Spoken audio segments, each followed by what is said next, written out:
মাননীয় ট্রাইব্যুনাল তার স্বীয় ডিসক্রিশনে উভয় আসামিকে মৃত্যুদণ্ডে দণ্ডিত করেছেন। একই সাথে আসামি মোহাম্মদ সোহেল রানাকে 5 লক্ষ টাকা জরিমানা এবং স্বপ্না খাতুনকে 2 লক্ষ টাকা জরিমানা প্রদানের আদেশ দিয়েছেন এবং সংশ্লিষ্ট এলাকার কালেক্টরগণ বা কালেক্টর, ডিস্ট্রিক্ট কালেক্টর এই জরিমানা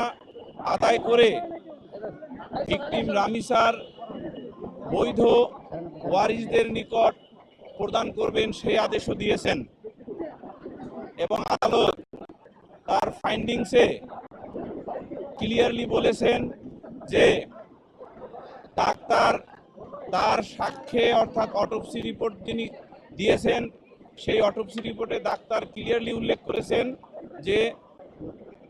ভিকটিম রামিসা আক্তারের দেহে ধর্ষণের আলামত পেয়েছেন এবং যার কারণে তিনি সকল সাক্ষ্য বিশ্লেষণ করে এই সিদ্ধান্তে উপনীত হয়ে রায় দিয়েছেন। এবং আমরা প্রসিকিউশন পক্ষে রায়ে সন্তুষ্ট